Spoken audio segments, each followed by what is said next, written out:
இன்றைக்கி வந்து பெசரட்டு தோசை செய்ய போகிறோம். அதுக்கு தேவையான பொருட்கள் அது எப்படி செய்கிறதுன்னு பார்க்கலாம். ஆக்சுவலாக வந்து நான் ஃபஸ்ட்டு வந்து பச்சரிசி மாவு பச்சரிசி எடுத்திருக்கேன்.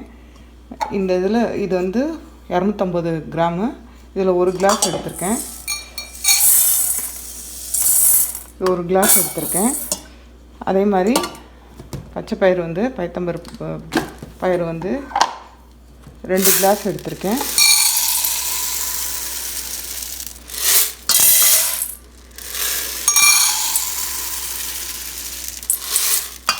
ரெண்டு கிளாஸ் எடுத்திருக்கேன். அது மாதிரி 1 ஸ்பூன் வந்து வெந்தயம் எடுத்தேன். இதை எல்லாத்தையும் வந்து 1 ஸ்பூன் வெந்தயம் எடுத்தேன். இதை எல்லாத்தையும் எடுத்து 3ஐயும் சேர்த்து போட்டு ஊற வச்சு நைட்டே ஊற வச்சுட்டேன். ஏன்னா 6 மணி நேரம் ஊறினா போதும். ஆனால் நான் வந்து இன்றைக்கி காலையில் செய்ய போகிறதுனால நைட்டே வந்து ஊற வச்சுட்டேன். ஸோ ஊற வச்சது கழுவி தான் ஊற வச்சுருக்கேன்.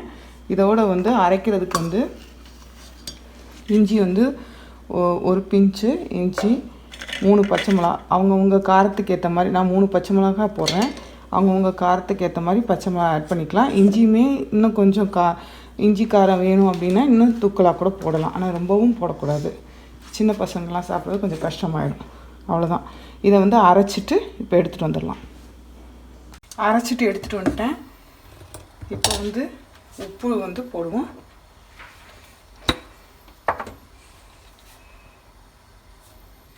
உப்பு போட்டாச்சு. இதோட 1 ஸ்பூன்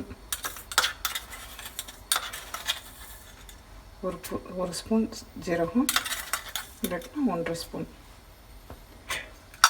வேறு எதுவும் போட தேவையில்லை. அரைக்கும் போதே நம்ம காரத்துக்கு தேவையான பச்சை மிளகாவையும் இஞ்சியும் போட்டிருக்கோம். இதில் வேறு எதையும் ஆட் பண்ண தேவையில்லை.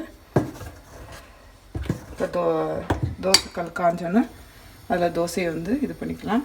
இதோட தோசையை ஊற்றும் போது ஒரு வெங்காயத்தை வந்து பொடியாக நல்லா ஃபைனாக கட் பண்ணி வச்சுருக்கேன். இதை மேலே தூவி சாப்பிடுவாங்க. சின்ன குழந்தைங்களுக்கு பிடிக்கலைன்னா இது போடாமல் சாப்பிடலாம்.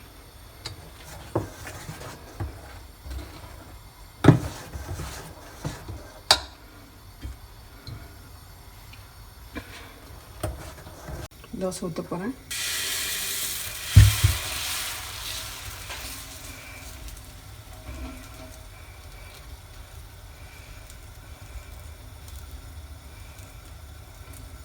ஊற்றியாச்சு. நல்லெண்ணெய் எடுத்திருக்கேன்.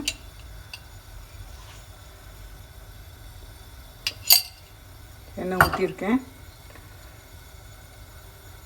ஹையில் வச்சுருக்கேன். தோசை வேகட்டும். தோசை இந்த அளவுக்கு இதானுன்னா தேவையான அளவுக்கு வெங்காயத்தை போட்டுட்டு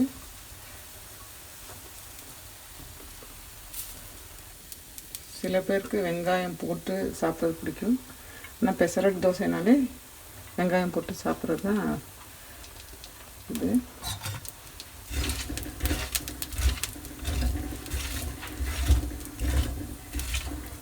மீடியமில் வைக்கிறேன். ஏன்னா இது பருப்பு தானே, ஃபுல்லாக பருப்பும் அரிசி மட்டும் தான் சேர்த்துருக்கோம். அதனால் வேகணும், சிம்மில் வேகணும்.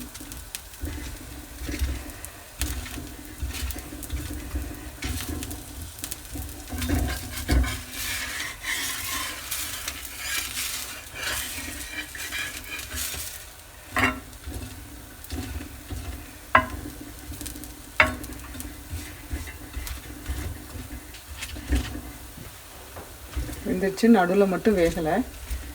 லைட்டாக திருப்பி போடலாம். நான் திருப்பி போட்டால் இந்த வெங்காயம் வந்து லைட்டாக கீழே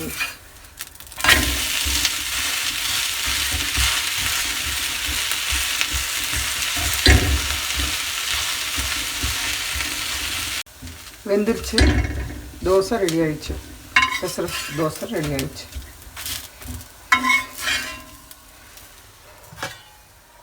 இதுக்கு வந்து கரெக்டான காம்பினேஷன் வந்து தேங்காய் சட்னி,